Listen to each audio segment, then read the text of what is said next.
Assalamualaikum warahmatullahi wabarakatuh.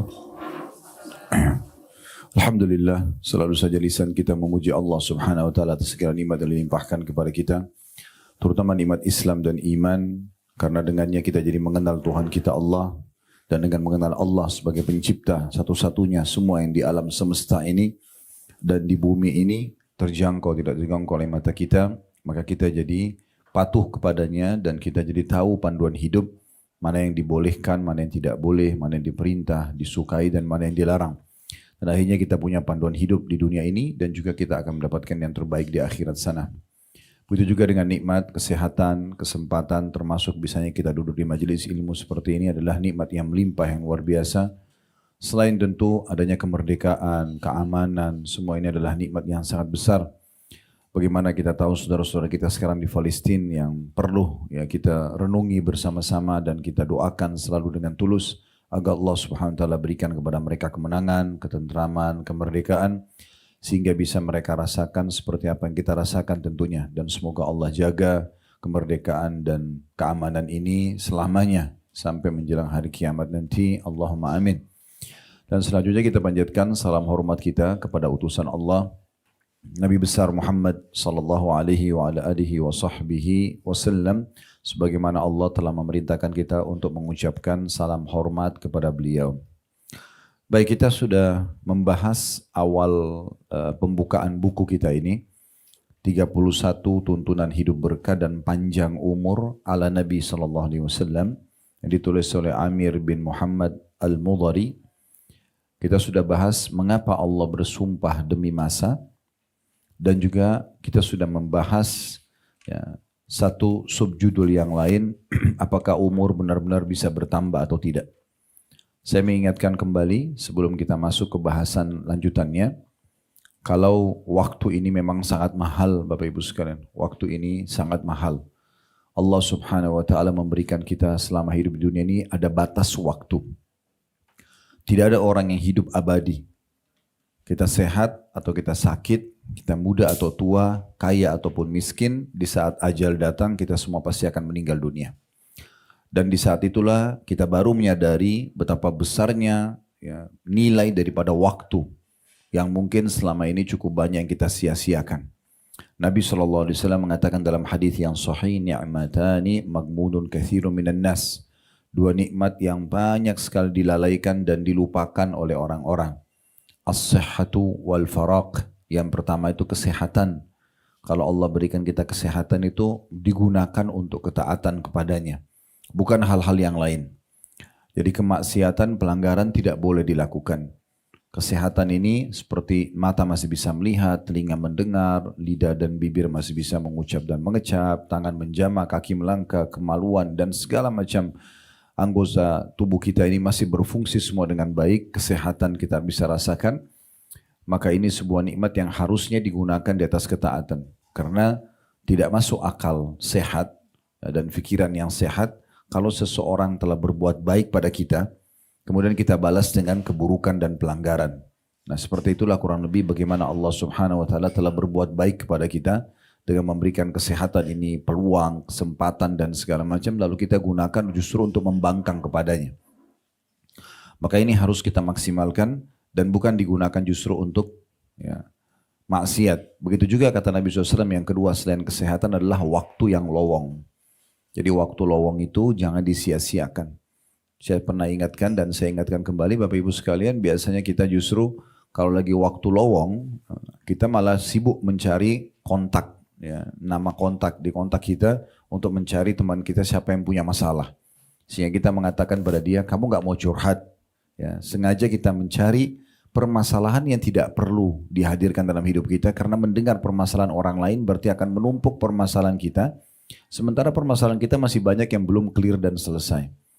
Kalaupun sudah ada yang sudah selesai, maka kita butuh konsisten mempertahankan kenyamanan dan kenikmatan itu, bukan justru kita melahirkan masalah baru.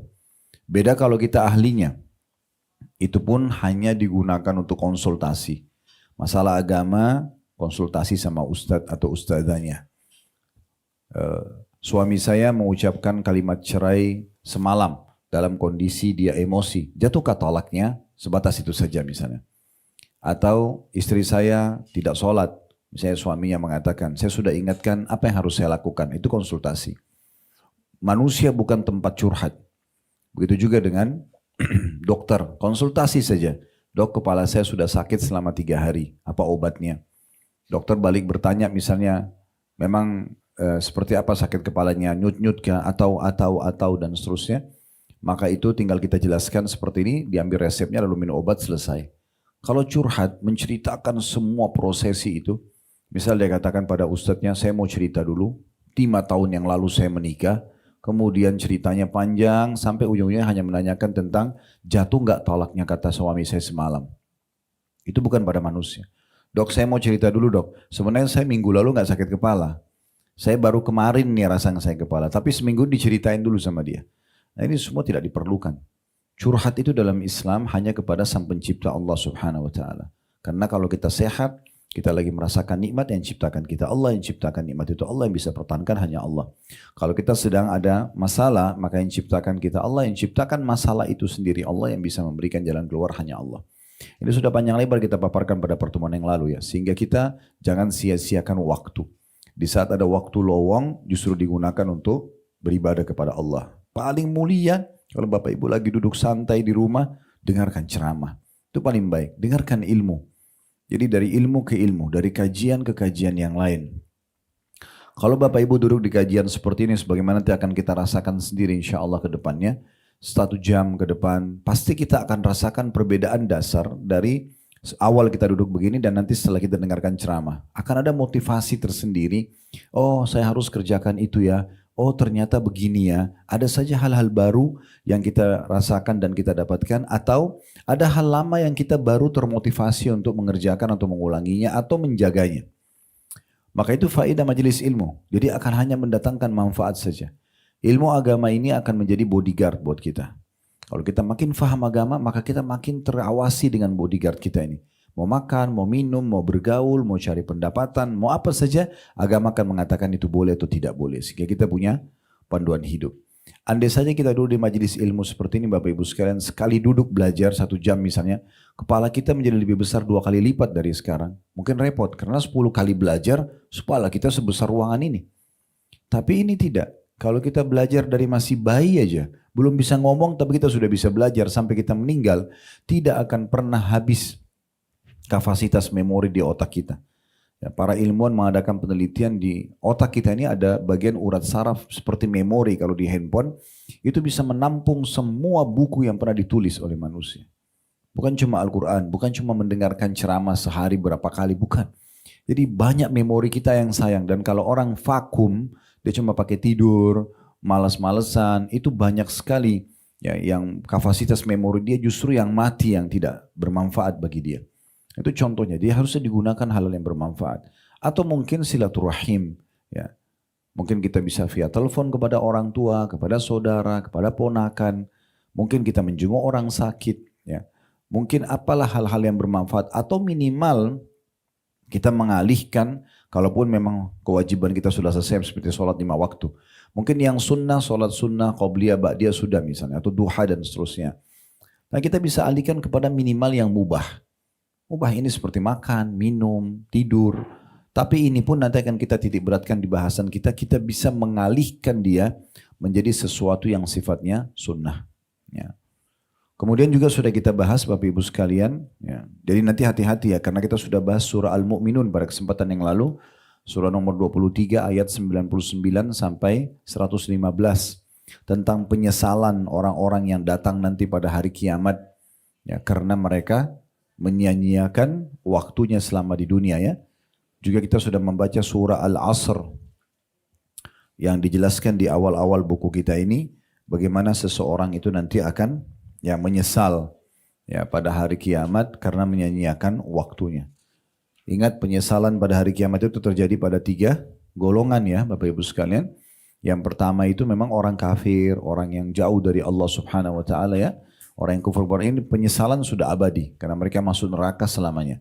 Yang kedua adalah orang-orang yang penuh waktunya selama hidup, dia muslim tapi dengan dosa dan tidak bertaubat.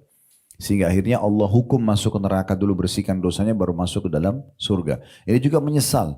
Karena sesaat di neraka, bukan sehari, sesaat saja.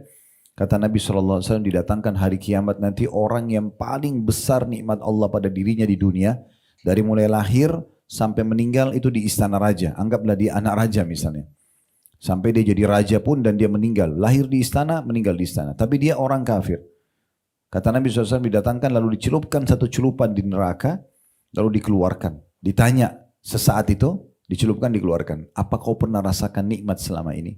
Pernah gak kau bahagia selama ini? Maka dia mengatakan demi Allah tidak pernah. Hilang semua nikmat itu dengan satu celupan di neraka.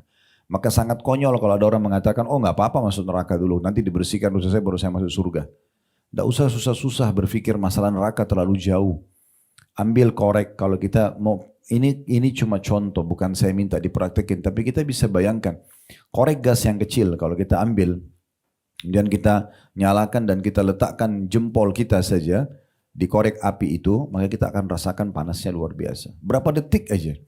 Bagaimana kalau 1 menit mungkin bisa matang, luka bakar tangan kita, butuh operasi dan butuh biaya sekian puluh juta mungkin ya untuk itu.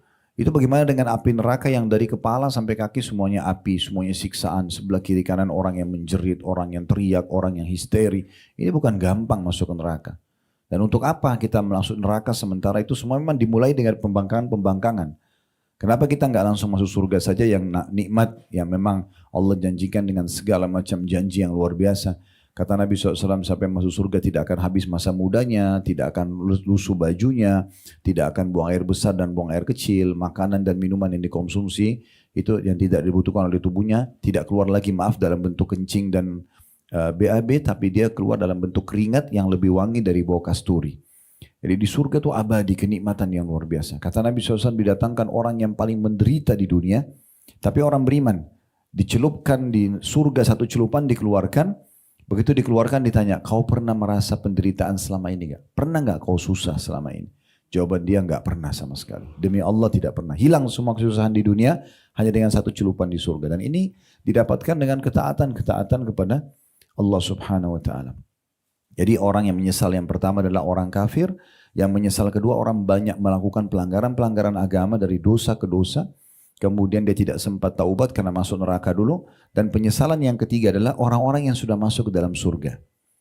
Tapi dia dulu di dunia menyia-nyiakan banyak kesempatan untuk ibadah. Nah itu. Jadi masuk surga pun dia menyesal nanti Bapak Ibu sekalian. Kenapa dulu coba saya sholat duha, saya dapat derajat yang itu loh, tapi udah gak bisa diperbaikin. Dulu orang miskin yang minta sama saya itu kalau saya kasih, saya dapat yang ini loh. Dulu kalau saya hadir majelis yang ilmu yang sana, maka saya dapat derajat ini loh. Jadi banyak derajat yang tadinya depan kita bisa dapatkan hanya dengan ibadah yang sederhana. Duduk di majelis ilmu seperti ini, bantu beberapa detik sih kita keluarin uang kasih orang susah misalnya, atau kita silaturahim keluarga, cuma sekedar menanyakan walaupun via WA ke orang tua kita, ke kakak kita, ke tante kita, ke paman misalnya, ponakan dan seterusnya, ya jenguk orang sakit berapa detik sebenarnya, berapa menit kita gunakan dan seterusnya. Ternyata itu semua bisa membawa ke derajat-derajat yang tinggi yang kita sia-siakan. Sampai kata Nabi SAW, saking mudahnya Bapak Ibu dapat derajat-derajat tinggi di surga. Kata Nabi SAW, sungguhnya Allah berfirman kepadaku, hai Muhammad, apakah engkau tahu apa yang sedang dibicarakan oleh para malaikat di langit sana? Kata Nabi SAW, iya, mereka sedang membicarakan sebagaimana diwahyukan kepadaku tentang amalan yang paling cepat membersihkan dosa-dosa dan paling cepat mengangkat derajat. Yaitu disebutkanlah berwudu di waktu-waktu yang tidak disukai. Kayak misalnya Bapak Ibu lagi wudu, batal nih. Kan bagusnya wudu lagi, nggak tunggu waktu sholat. Jadi selalu dalam keadaan suci. Nah itu kan waktu tidak disukai. Itu justru yang paling cepat membersihkan dosa dan paling cepat meninggi derajat, mengangkat derajat di surga. Dan juga berjalan kaki menuju ke masjid. Ya, berjalan kaki menuju ke masjid itu banyak sekali pahalanya gitu. Mungkin kalau ibu-ibu di rumah jalan kaki menuju ke tempat sholatnya, musolahnya, karena perempuan lebih afdol sholat di rumah. Maka itu yang paling cepat. Ini contoh amal-amal yang sederhana yang bisa dikerjakan. Nanti kita nyesal hari kiamat. Coba dulu ya, saya sebelum tidur selalu wudu, ya gitu. Padahal sebenarnya tidak ada yang menghalangi kita untuk wudu sebelum tidur kan, cuma rasa malas saja. Tapi itu aja sudah buat kita menyesal nanti Bapak Ibu sekalian. Apalagi amalan-amalan yang besar yang sengaja ditinggalkan. Oleh karena itu hati-hati ya. Juga kita sudah singgung Bapak Ibu sekalian tentang masalah apakah umur itu benar akan bertambah? Ini sudah kita jelaskan, ada perkataan yang menarik dari, tentu khilaf di antara ulama ya. Itu sudah kita baca di halaman yang lalu ya, pertemuan kita yang lalu. Di halaman 23 sampai 24 ya. Yang khilaf di antara ulama, apakah hadis Nabi SAW siapa yang ingin dipanjangkan umurnya, diluaskan rezekinya, maka dia sebaiknya silaturahim. Apakah orang kalau silaturahim kayak ziarah ke ibunya, bapaknya, ke saudaranya, ke keluarganya, misalnya dia silaturahim, apakah itu betul memanjangkan umur? Tadinya ditakdirkan dia 60 jadi 70 umurnya misalnya, atau apa makna yang lain? Nah, ada ulama yang mengatakan memang umurnya akan bertambah. Ada juga pendapat, dan ini yang kami lebih cenderung adalah yang dimaksud keberkahannya. Keberkahan umur. Jadi kalau sudah ditentukan di Lauhil Mahfudz sana umur kita 60 tahun, ya 60 tahun kita akan meninggal. Tapi kalau kita temukan ada si A sama si B, dua-duanya 60 tahun umurnya, tapi si A suka silaturahim, selalu berhubungan dengan kerabat-kerabat yang punya hubungan kerabat dengan mereka, dan si B tidak pernah, kita akan temukan dua-duanya umur 60 tahun, tapi si A ini banyak sekali Allah berikan keberkahan semasa hidupnya untuk beramal soleh. Jadi dia sudah banyak bangun masjid, dia sudah banyak punya didik anak bina, anak asuhan, anak yatim, dia sudah banyak kebaikan yang dia lakukan yang Allah berikan taufik karena silaturahimnya. Nah, berarti yang bertambah adalah keberkahan umurnya. Itu yang dimaksudkan dalam pendapat yang juga sudah kita singgung pada kesempatan yang lalu. Nah, sekarang ini Bapak Ibu sekalian kita akan masuk ke amalan-amalan yang dapat memanjangkan umur, menambah kebajikan dan meninggikan derajat. Nah, amalan yang pertama yang akan kita bahas ada di halaman 27. Nah, ini kesempatan kita sekarang akan membahas ini supaya kita maksimalkan waktu kita selama di dunia ini dengan hal-hal yang bermanfaat. Seorang muslim dan muslimah wajib hukumnya, bukan pilihan. Berpikir dari amal baik ke amal baik apa lagi, gitu loh. Dari amal soleh ke amal soleh apa. Dari pahala ke pahala apa lagi yang lain. Itu yang harus dia jadikan sebagai target hidupnya. Apalagi kita rata-rata yang sudah hadir pasti sudah banyak melalui suka duka kehidupan ya, 20 tahun, 30 tahun, 40 tahun yang lalu. Ini semuanya adalah hal-hal yang sudah berlalu. Harusnya kita menjadikan hari ini, sekarang yang Bapak Ibu lagi dengar ceramah ini adalah hari emas kita. Saya bahkan pernah buat ceramah khusus judulnya inilah, wahai muslim inilah hari emasmu. Saya sedang menyinggung hari yang kita sedang Allah kasih umur. Kayak sekarang hari ini Bapak Ibu dikasih umur ini hari emas kita ini. Karena umur kita yang sebenarnya adalah umur yang sudah berlalu. Misal ada di antara kita yang hadir di sini umurnya 30 tahun atau 40 tahun atau 50 tahun. Itulah umur kita yang sebenarnya. Karena sudah kita nikmati. Umur kedepannya kita tidak tahu. Kebanyakan manusia mengkhayal umur yang akan datang. Padahal umurnya belum tentu. Mungkin 1 detik lagi, 1 menit lagi, sehari lagi, setahun lagi dia akan meninggal dunia. Kita tidak pernah tahu kapan. Jadi sebenarnya umur kita yang sudah berlalu. Kedepannya kita tidak tahu nih berapa lama lagi kita hidup. Mungkin kita sudah hidup sekarang 45 tahun atau 40 tahun. Kedepannya mungkin sisa 1 tahun. Kita nggak tahu. Mungkin sisa sehari kan gitu. Berarti umur kita yang sebenarnya sekali lagi umur yang telah berlalu.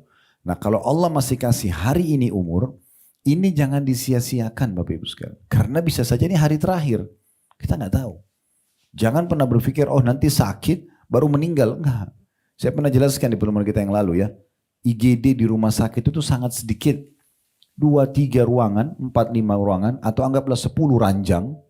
Oke, selebihnya berapa banyak ya orang yang hadir di situ dengan orang yang lalu-lalang di pinggir atau di depan rumah sakit. Kita akan temukan kalau real kita berbicara, jumlah orang yang lalu-lalang di depan rumah sakit yang sehat dengan orang yang jadi pasien di rumah sakit berikut semua stafnya, dokter, perawatnya segala macam, kita akan temukan yang di pinggir jalan lebih banyak. Artinya lebih banyak orang yang meninggal dalam kondisi sehat daripada sakit. Jadi jangan berpikir nanti saya sakit, oh baru saya mendekati kematian. Tidak. Berapa banyak orang yang keluar dari rumahnya sehat kemudian meninggal tiba-tiba. Ini bukan saya takut-takutin, tapi memang faktanya begitu. Dan kita mau jaga kesehatan kita seperti apapun, kalau ajal datang pasti wafat pada saat itu. Gak mungkin tidak. Nah, mumpung hari ini Allah masih kasih, hari ini adalah hari emas kalau saya melihatnya, karena dengan hari ini kita kalau masa-masa lalu dulu penuh dengan amal soleh, kita masih bisa menambah lagi hari ini amal soleh.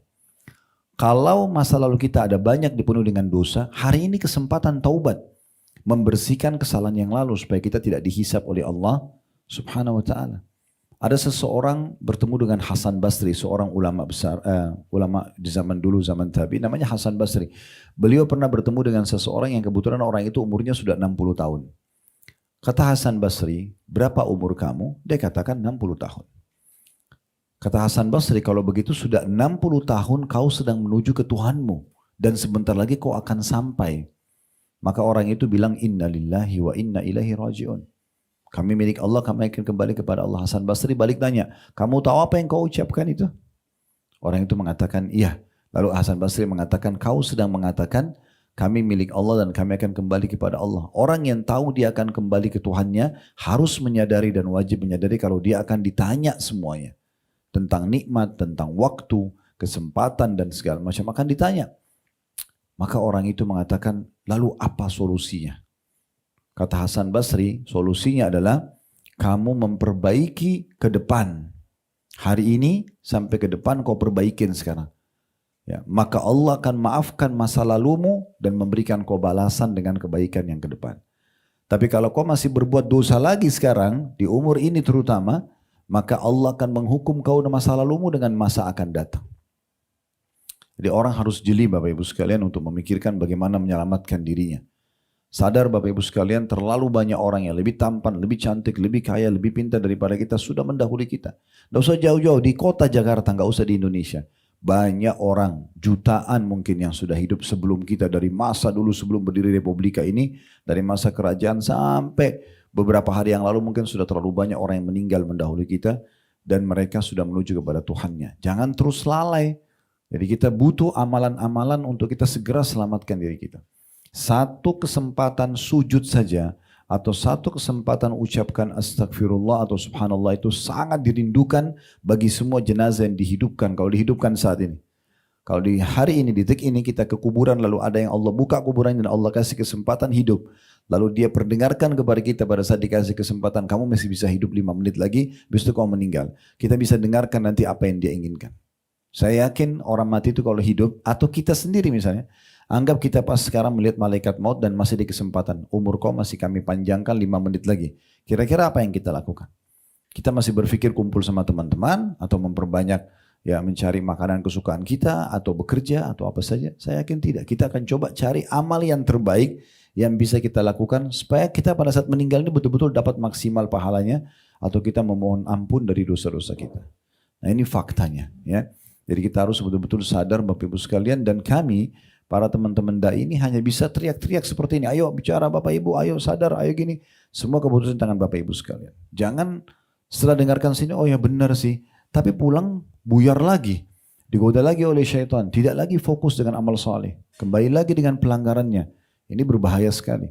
Karena Allah subhanahu wa ta'ala itu akan mengajarkan kepada kita dengan cara seperti ini. Allah tidak turunkan malaikat Bapak Ibu sekalian untuk pegang tangan kita. Kamu harus sholat. Kamu harus tutup aurat. Tidak seperti itu. Allah turunkan kitabnya, kita bisa baca. Allah utus Rasulnya, Nabi Muhammad SAW menyampaikan dengan santun dan ramah. Lalu dilanjutkan oleh para ulama dan da'i. Maka beruntunglah orang yang engah, sadar, lalu mengambil ini sebagai sebuah pegangan hidupnya. Dan rugilah orang yang menyanyiakan ini. Dianggap semua seperti angin lalu ya. Sudahlah, meramaikan aja pengajian. Sayang sekali Bapak Ibu sekalian. Saya tinggalkan pekerjaan dan keluarga saya ya di sana. Datang ke sini Bapak Ibu juga, ibu-ibu terutama yang Masya Allah mayoritas hadir. Meluangkan waktunya mungkin pada aktivitas yang ditinggalkan. Bukan hanya untuk seremoni dan testimoni di tempat seperti ini. Bukan hanya sekedar meramaikan. Tapi bagaimana kita mengetahui panduan apa sih yang Tuhan kita sedang perintahkan kepada kita untuk kita amalkan. Ya, dan kita tidak sia-siakan waktu kita selama di dunia. Saya ingatkan kembali sebuah riwayat yang pernah saya sampaikan juga yang lalu ya. Tapi ini perlu selalu direnungi. Ada orang, 3 orang masuk Islam di masa Nabi SAW dari satu suku. Tapi 3 orang ini gak disebutin namanya. Waktu masuk Islam, mereka semua diambil alih oleh Talha bin Ubaidillah radhiyallahu anhu. Talha ini salah satu sahabat dari 10 orang yang dijamin masuk surga. Beliau mengajak 3 orang ini untuk tinggal di rumahnya, si Mu'allaf ini. Lalu Talha cerita, berjalan waktu, salah satu dari 3 orang ini ikut berperang, berjihad. Ya kayak kasus teman-teman sekarang di Gaza mereka berperang. Terus terbunuh mati syahid. Waktu yang berlanjut lagi, ada orang yang kedua dari 3 orang ini ikut berperang juga mati syahid juga.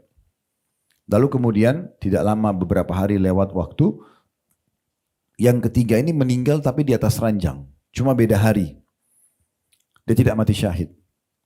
Talha bin Ubaidillah radhiyallahu anhu melihat dalam mimpi yang paling bagus dan tinggi derajatnya di sisi Allah adalah orang yang paling terakhir meninggal. Yang meninggal di atas ranjang, bukan mati syahid. Lalu orang yang mati syahid nomor 2, lalu orang yang mati syahid yang pertama. Talha bin Ubaidillah penasaran, karena selama ini di benak beliau, orang yang mati syahid ini pahalanya besar sekali.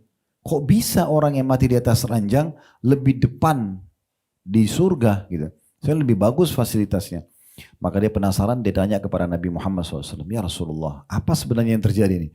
3 orang yang tinggal di rumah saya, yang pertama mati syahid, yang kedua mati syahid, yang ketiga ini mati di atas ranjang, cuma emang lebih telat matinya. Beda berapa hari aja sama teman-temannya gitu. Kok bisa saya dimimpikan oleh Allah, dia lebih depan ya, dan lebih bagus derajatnya di surga? Maka kata Nabi SAW sambil senyum, wahai Talha, mana kau dari sholatnya, dari puasanya, dari ibadah-ibadahnya dalam berapa hari itu? Maksudnya orang yang tadi tidak mati syahid, walaupun dia cuma beda 1 hari saja. Misalnya Bapak Ibu punya teman, Ibu dan Bapak sekarang misalnya umurnya 50 tahun. Ada orang yang seumur sama kita 50 tahun meninggal hari ini. Lalu kita dikasih umur beda sama dia seminggu saja. Minggu depan kita baru meninggal. 1 minggu ini kalau Bapak Ibu pakai sholat, pakai puasa, pakai sedekah, itu udah cukup membedakan antara derajat kita sama saudara kita yang meninggal pekan lalu. Karena mahalnya amal soleh itu. Dalam riwayat yang lain, ada 2 orang bersahabat di masa Nabi Muhammad SAW. Yang satu meninggal mati syahid, mirip kasusnya ya. Disolati oleh Nabi SAW, kemudian pekan depan, 1 minggu saja selisihnya. Pekan depannya, sahabat dekatnya orang yang mati syahid itu meninggal tapi mati biasa. Kemudian Nabi SAW solati juga dengan para sahabat. Apa kata Nabi SAW kepada para sahabat yang hadir mensolati? Bagaimana pendapat kalian tentang orang ini dibandingkan sahabatnya meninggal pekan lalu mati syahid? Umumnya sahabat memahami yang mati syahid pekan lalu lebih bagus.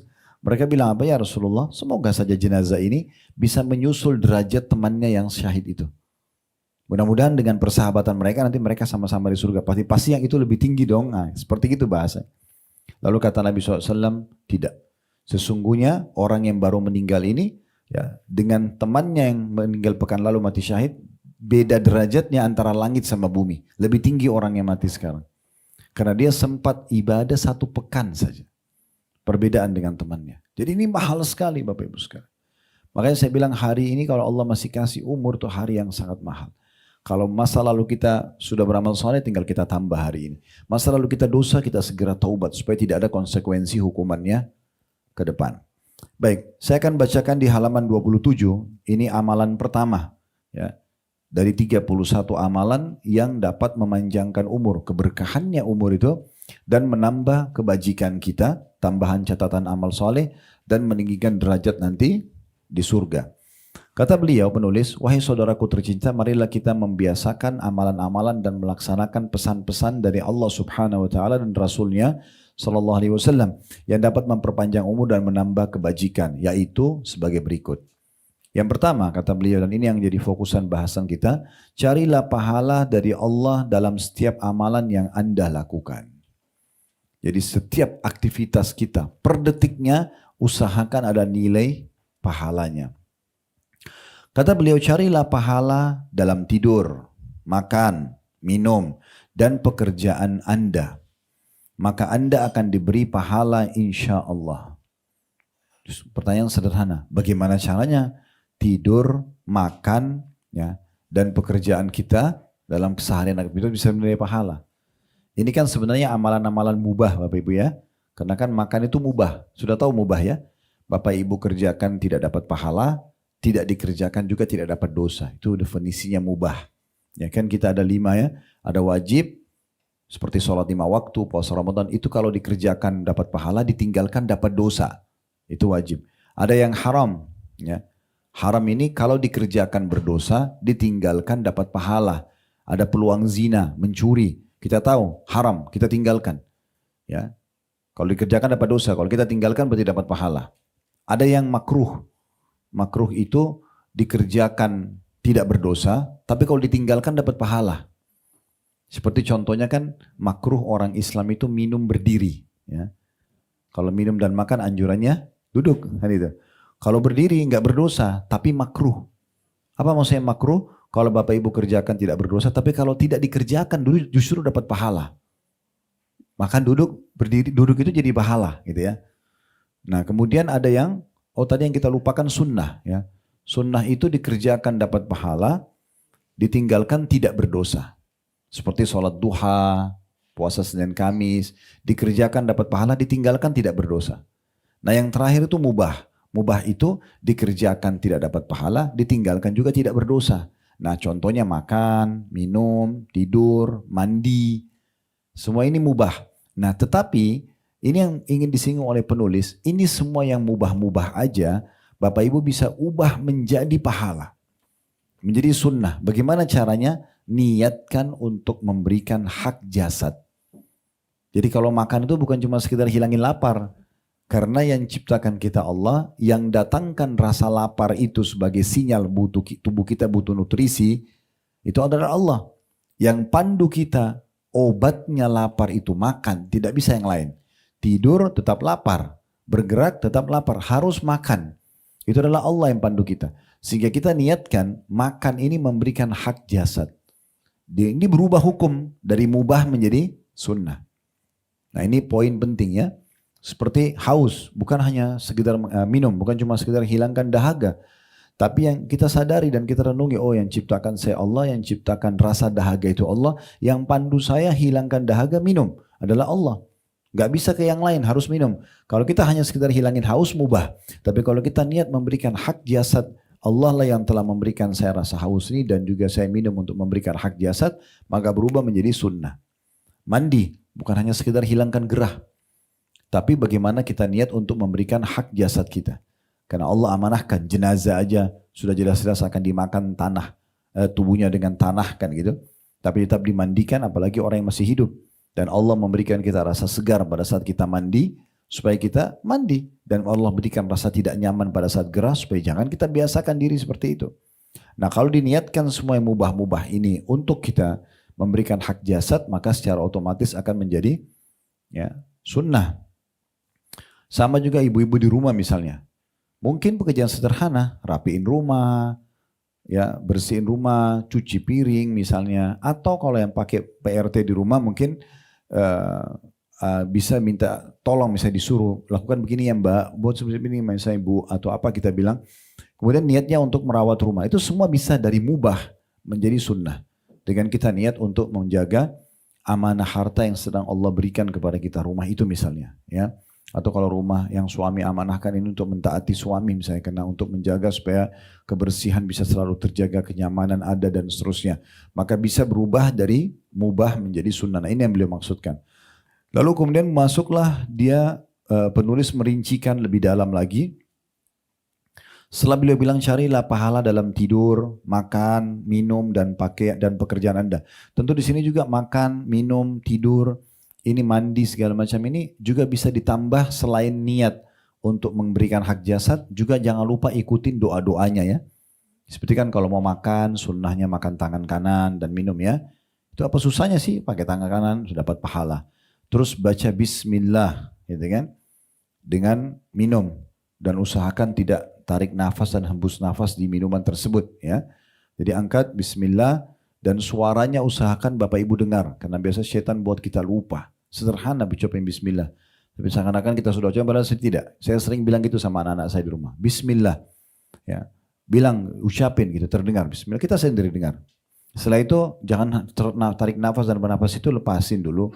Kemudian alhamdulillah. Kalau mau minum lagi bisa ulangi bismillah. Abdullah bin Umar radhiyallahu anhu itu kadang-kadang dalam satu gelas bisa sampai 10 kali mengulangi bismillah.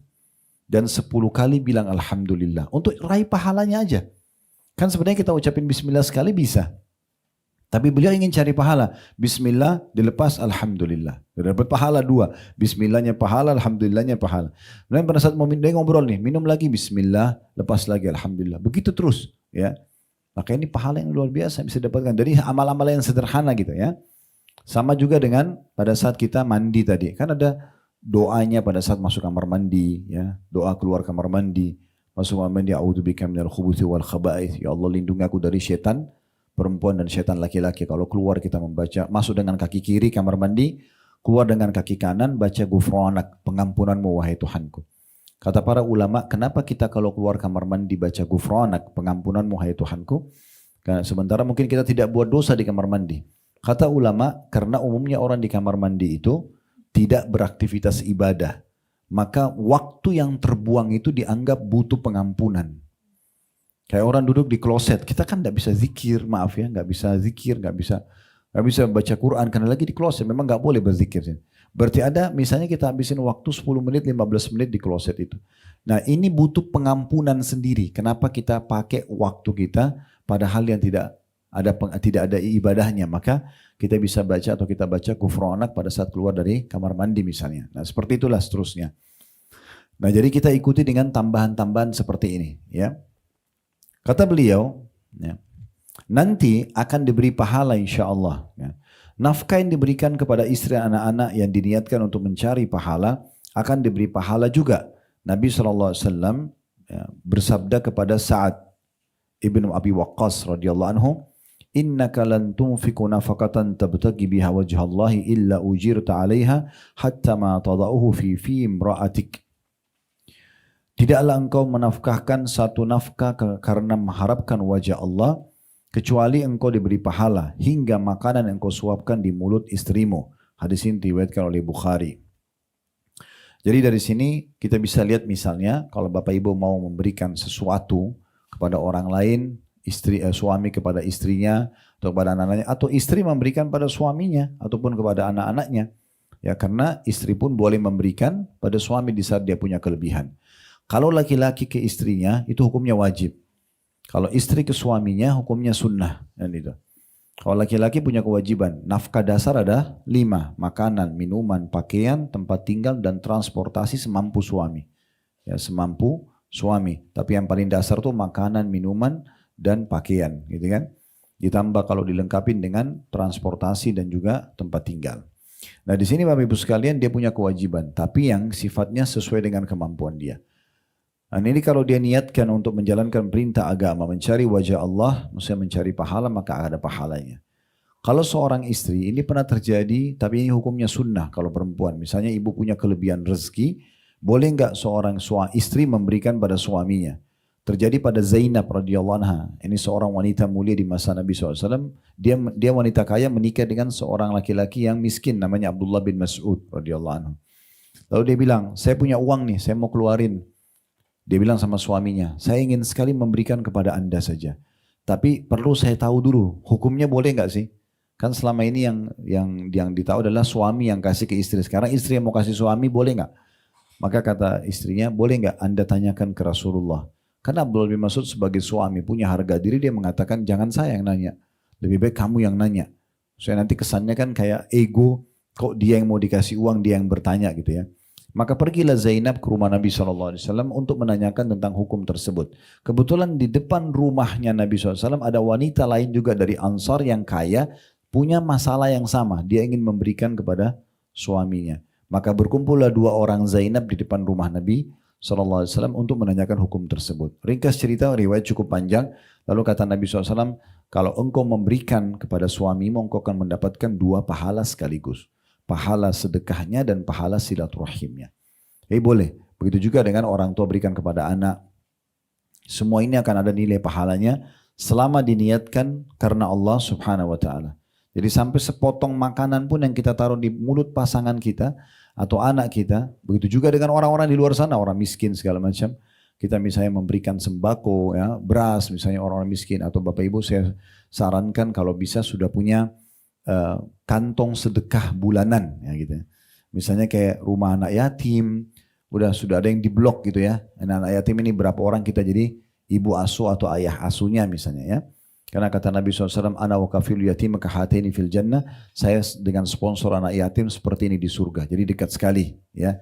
Dekat sekali posisi kita di istana Nabi SAW nanti di surga kalau kita menjadi sponsor anak yatim. Anak yatim adalah anak-anak yang belum balik yang ayahnya meninggal. Kalau ibunya meninggal tidak dikatakan yatim. Ya, kalau ayah meninggal baru yatim.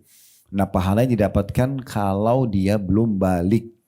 Ya, tidak boleh nenek-nenek kakek-kakek ngaku yatim. Bantu saya itu nggak benar. Ya. Jadi ini belum balik saja. Contoh, tapi kita sudah blok nih. Ini rumah anak yatim ada berapa sih? Oh ada 200 orang. Butuh berapa berasnya 1 bulan? 100 kilo. Udah dari saya aja deh. Setiap bulan kita rutin transfer misalnya. Nah, contoh saja ya. Ya, mungkin sumber yang lain, masjid misalnya atau musola dekat rumah Bapak Ibu sekalian. Kenapa kita nggak ambil alih, udah pembayaran listriknya dari saya aja deh. Toh orang azan, ya, iqamah, orang imam membaca memandu sholat, kan kita panen pahalanya. Ya.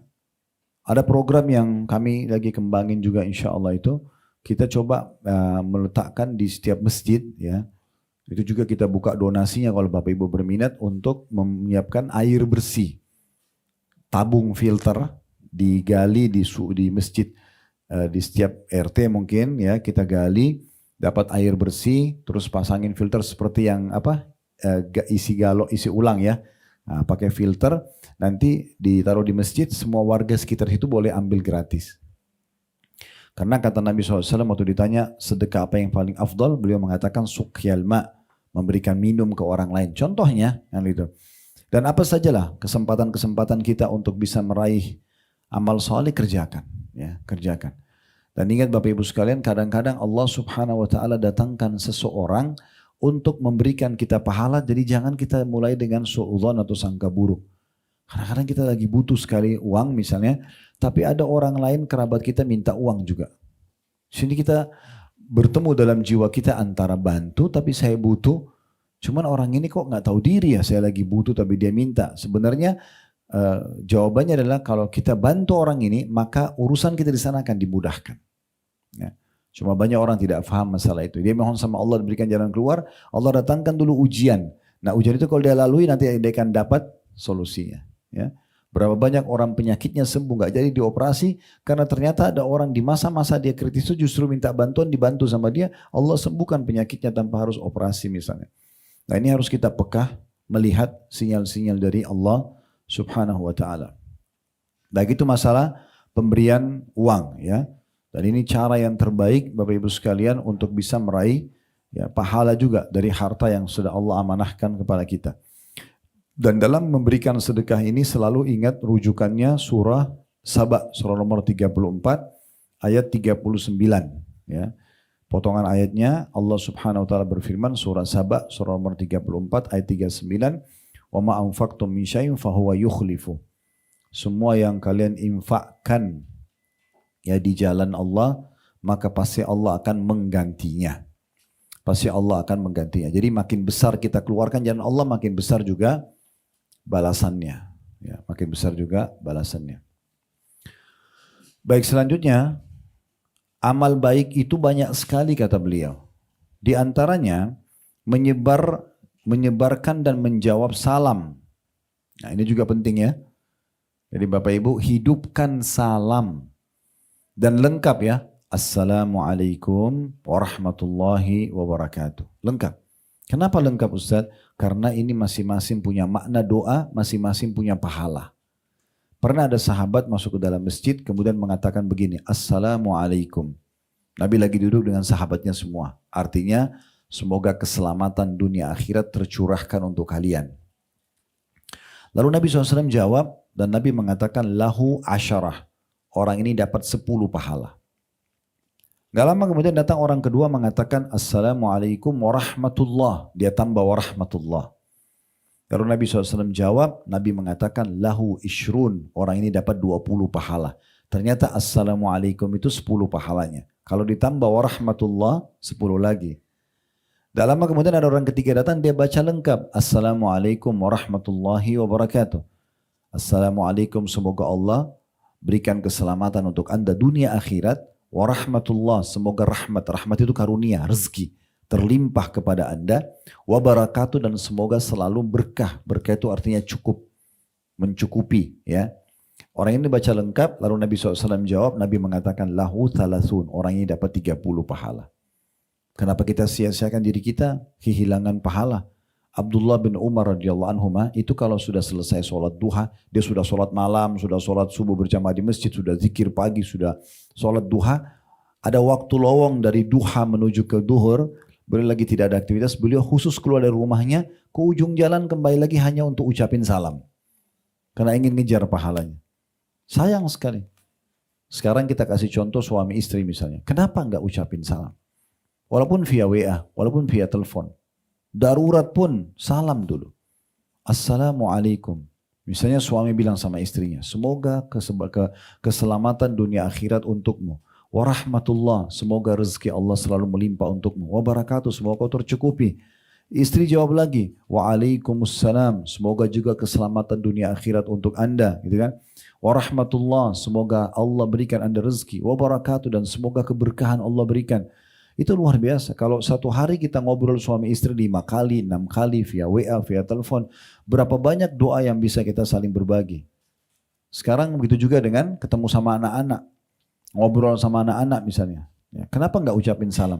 Saya lihat ini Bapak Ibu sekalian di Saudi hidup sekali. Gitu ya. Contoh misalnya saya kalau selama 7 tahun saya tinggal di Madinah dulu.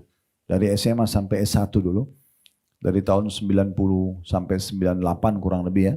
Waktu itu hampir semua teman-teman Saudi yang saya datang di Madinah berkunjung ke rumah mereka. Itu kami kalau datang, kalau laki-laki ada ruang tamu sendiri, perempuan ada ruang tamu sendiri. Kami dipandu laki-laki ke ruang tamunya. Si laki-laki yang temui kami suaminya.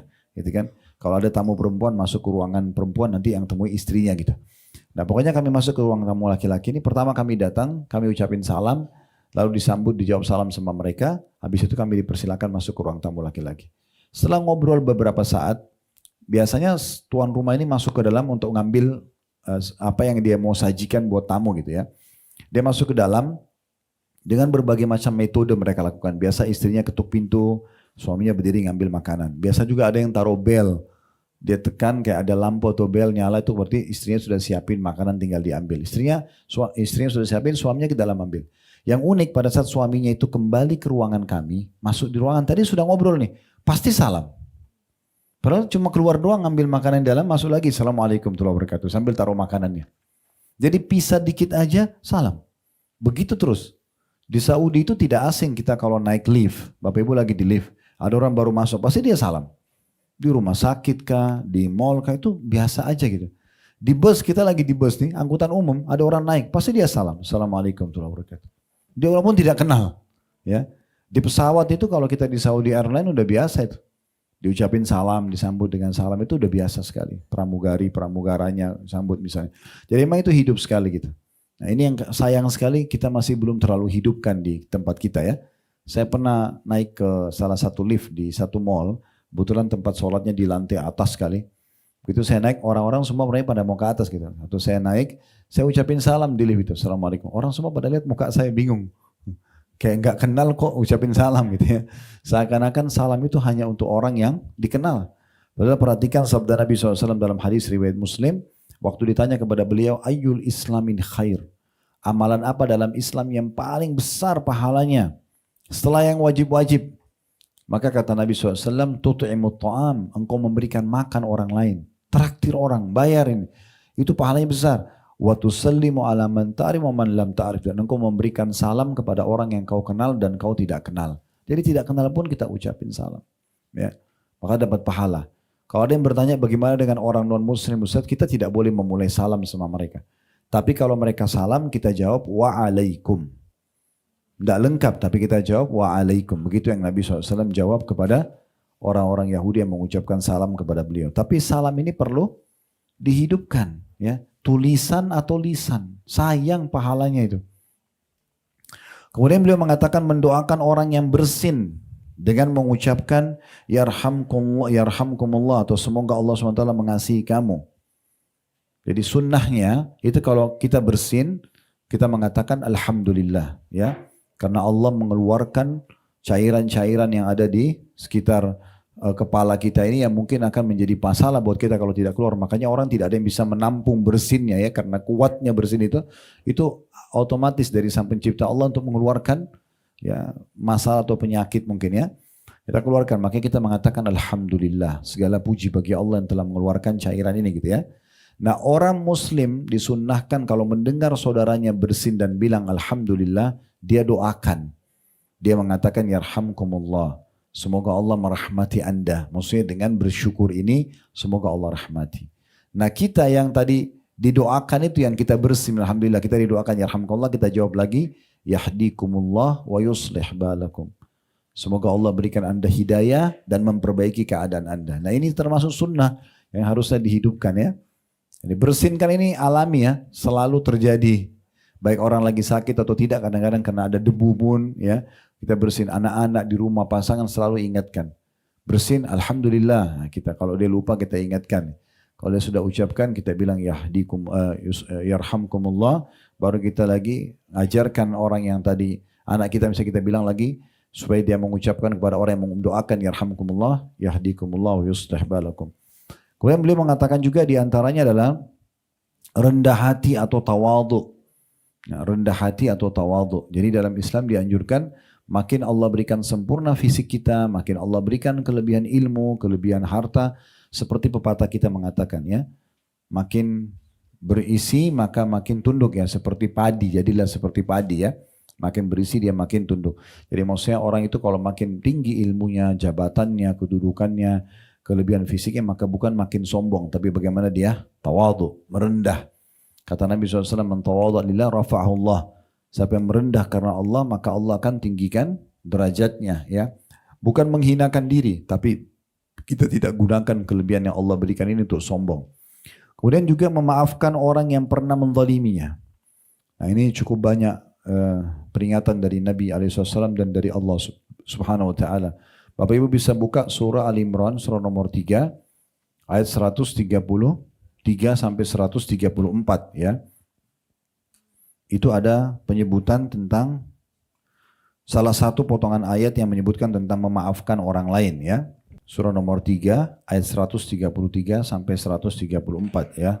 Allah mengatakan, saya bacakan ya, Al-Imran surah nomor 3 ayat 133, wasari'u ila magfirati min rabbikum wa jannatin arduha as-samawati wa ardu iddat lil muttaqin. Dan bersegeralah kamu kepada ampunan dari Tuhanmu, maksudnya selama ada kesempatan belum meninggal segera bertaubat, dan kejarlah surga yang luasnya seluas langit dan bumi yang disediakan untuk orang-orang yang bertakwa. Makna bertakwa orang yang patuh. Ya. Segera nanti pada saat meninggal supaya tidak nyesal masuk ke surga, maka segera bertaubat dari dosa-dosa dan segera menjadi orang yang bertakwa. Nah di antara ciri orang yang bertakwa, 134-nya adalah alladzina yunfikuna fis sarra'i wad dharra'i wal qadimina al ghaidha wal 'afina 'anil nas wallahu yuhibbul muhsinin. Yaitu orang-orang yang menafkahkan hartanya baik di waktu lapang maupun sempit. Lagi kaya raya atau lagi susah, tetap aja dia bersedekah. Dan orang-orang yang menahan amarahnya. Dia bisa emosi, bisa lampiaskan, dia punya jabatan, dia punya kekuatan, dia benar, tapi dia justru mengontrol. Bahasa Arabnya kadhiminal ghaidh. Ini punya kedudukan sendiri nih ya. Di saat kita bisa lampiaskan, kita justru tidak melampiaskannya. Kemudian dan memaafkan kesalahan orang. Nah ini ciri orang yang bertakwa. Memang berat orang zalimi kita memaafkan ya. Tapi ini perintah Allah SWT. Dan Allah menyukai orang-orang yang berbuat kebajikan. Nah ini ciri orang-orang ahli surga, nah dibalas surga ya.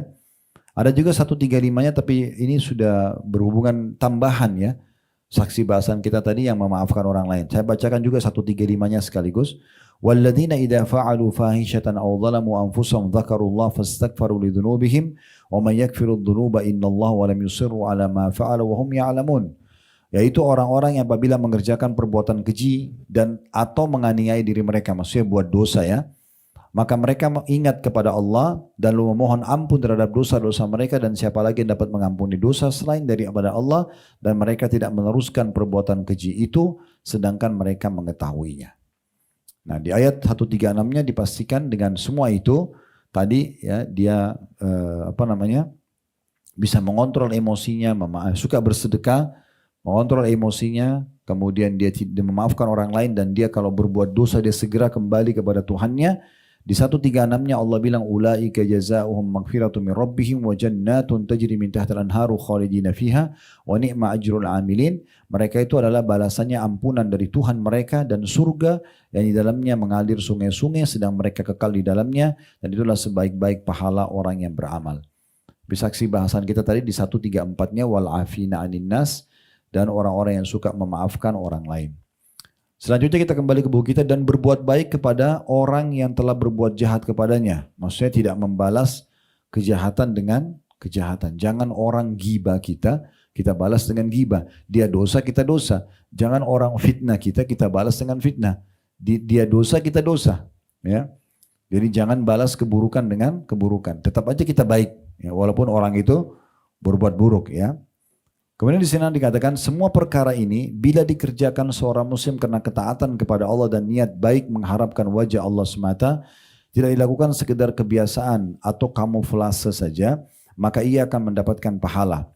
Bahkan ketika seorang muslim menggauli istrinya pun, hubungan biologis suami istri pun, ini contoh yang lain didatangkan oleh beliau, ya, ia akan mendapatkan pahala karena Nabi SAW mengatakan fi buti ahadikum sadaqah. Persetubuhan salah seorang dari kalian adalah sedekah. Jadi semua bisa nilai pahala, termasuk hubungan interaksi biologis suami istri. Ini ada sebab hadisnya Bapak Ibu sekalian ya. Karena pernah ada sahabat-sahabat miskin datang kepada Nabi SAW mengatakan begini, ya Rasulullah, sahabat-sahabat kami yang kaya mengalahkan pahala kami. Karena kami sholat, kami puasa, mereka puasa, tapi mereka punya kelebihan harta yang mereka sedekahkan, kami nggak punya harta untuk kami sedekahkan. Tunjukkan kepada kami amalan yang bisa menyamai pahala sedekah mereka. Kata Nabi SAW, Allah berikan kalian banyak sekali sumber pahala selain bab sedekah itu. Lalu Nabi bilang, di antaranya di kemaluan kalian ada sedekah. Ada pahala besar. Bergaul suami istri. Maka para sahabat tadi bertanya, wahai Rasulullah, apakah salah seorang di antara kami ketika melampiaskan syahwatnya akan mendapatkan pahala? Seakan-akan mereka bertanya, wahai Rasulullah, mengapa ketika seorang laki-laki menyetubui istrinya dan mendapatkan kelezatan serta kenikmatan ia mendapatkan pahala? Sedangkan ia bertujuan mendapatkan kelezatan dan kenikmatan. Maka Nabi SAW menjawab, Ara'aitum la wada'a fil haram kana alaihi wizir, fakadhalika idha wada'a fil halali kana lahu ajr. Bagaimana pendapat kalian kiranya ia melampiaskannya dalam keharaman, kalau zina? Apakah ia mendapatkan dosa? Tentu jawabannya iya, karena orang zina kan dosa. Maka Nabi SAW begitu pula bila ia melampiaskan dalam kehalalan, maka ia akan mendapatkan pahala. Ya, jadi maksudnya hubungan biologi saja bisa kita mendapatkan kenikmatan sekaligus pahala. Ya. Tapi kalau diniatkan memang untuk ya menjalankan sunnah Nabi SAW. Pernah ada dua riwayat ini perlu saya sampaikan ya. Karena memang tidak selamanya orang dalam rumah tangga itu selalu ingin berhubungan biologis. Mungkin ada saatnya dia jenuh, dia emosi, dia lagi tidak mood dan segala macam. Nah, kalau orang lagi mood, lagi segala macam mungkin sudah umum orang lakukan. Ya. Tapi tinggal diniatkan untuk mengerjakan sunnah Nabi SAW sehingga bukan cuma kenikmatan tapi dapat pahala sunnahnya. Maka pernah terjadi seorang wanita datang kepada, ini riwayat pertama yang saya ingin sampaikan, ada seorang wanita datang kepada Ummul Mukminin Aisyah radhiyallahu anha dan dia mengatakan, bagaimana kalau seandainya seseorang di antara kami lagi marah sama suaminya, lagi tidak mood, apakah dia tetap wajib melayani biologisnya? Kata Aisyah, iya. Bahkan seseorang di antara kalian kalau sudah di atas tunggangannya, kalau kita sekarang sudah naik mobil, yang sudah mau pergi, dipanggil suaminya dia harusnya menjawab. Kenapa? Karena dia sedang bukan masalah suaminya, tapi sedang menjalankan perintah Tuhannya. Nah, gitu. Itu kalau perempuan. Kalau laki-laki, pernah ada orang datang kepada Imam Ahmad dalam satu riwayat mengatakan, apakah kami bisa mendapatkan pahala di saat kami lagi tidak mood sama istri, tapi harus memenuhi kebutuhan biologis dia. Kata Imam Ahmad, iya, kamu bisa niat untuk memberikan hak dia atau niat untuk mendapatkan keturunan darinya. Semua tetap ada pahalanya. Ya. Dan boleh kita garis bawahi Bapak Ibu sekalian, biasanya syaitan justru menghiasi biologis yang haram. Di saat orang maaf dengan pacarnya malah dia semangat untuk biologis tersebut. Tapi kalau sama pasangan halal dia selalu dibuat dikelabui oleh syaitan, jenuh, bosan dan segala macam. Karena syaitan tidak mau kita mendapatkan pahala. Ya. Rumah tangga itu akan langgeng ya, 50-70% kalau persentasenya di saat biologisnya sehat. Ya, di saat biologisnya rusak maka akan terganggu 50-70% rumah tangga itu. Makanya syaitan kadang-kadang buat cuma marahan sedikit saja, udah nggak biologis 2-3 hari bahkan 1 minggu, ada yang sampai 1 bulan. Ini semua adalah pintu-pintu syaitan yang ingin membuka pintu-pintu kerusakan dalam rumah tangga tersebut. Oleh karena itu, dalam Islam dianjurkan justru mengejar pahalanya di situ.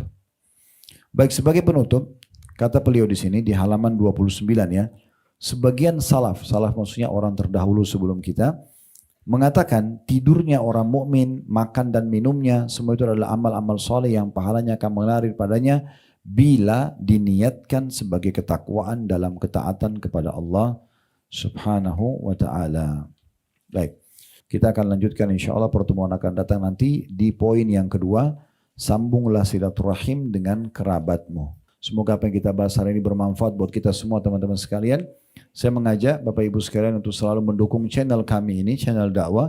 Bagi yang belum ikut yang hadir di sini offline, bisa di YouTube dengan cara subscribe, like dan juga loncengnya. Itu insya Allah bisa diikutin. Jadi setiap kalau diklik loncengnya, Bapak Ibu akan dapat notifikasi dari kami kalau setiap ada informasi baru. Di Instagram, di Facebook, juga di TikTok bisa di follow. Dan bisa diambil potongan-potongan ceramah cukup banyak. Kami sudah potong seperti ceramah 1 jam ini, kami sudah potong jadi 1 menit, itu banyak sekali di Instagram. Bisa diambil, di share di grup-grupnya. Ini insya Allah Bapak Ibu juga punya andil dalam dakwah bersama kami. Kami juga punya yayasan sedekah kreatif, bergerak di cukup banyak kegiatan sosial. Mungkin teman-teman di depan ada konternya. Kegiatan yang tadi kami tawarkan, kalau sempat kita bahas ya, kegiatan sosial cukup banyak. Bisa datang ke medsos atau nanti tanya teman-teman di luar, ada banyak flyer kami, kegiatannya cukup banyak, ada masjid, rumah anak yatim, sebarin Quran, sebarin buku dan segala macam ya. Itu insya Allah bisa dilihat juga aktivitas kami di medsos ada. Kami juga ada tadi travel Uhud Tour yang umroh ada bersama saya, dan juga kalau pas waktunya tidak sama saya ada program kami setiap pekannya insya Allah, atau setiap 2 pekan sekali ada penerbangan, bisa mencas kembali iman kita di depan Ka'bah, beribadah kepada Allah Subhanahu wa taala. Dan umroh dan haji ini salah satu penyebab rezeki yang selalu bertambah. Itu ada bahasan sendiri nanti insya Allah dalam masalah haji dan umroh. Itu saja mungkin Bapak Ibu sekalian, kalau ada benar dari Allah, kalau ada salah dari saya mohon dimaafkan. Subhanakallahumma bihamdika asyhadu an la ilaha illa anta astaghfiruka wa atubu ilaik. Wassalamualaikum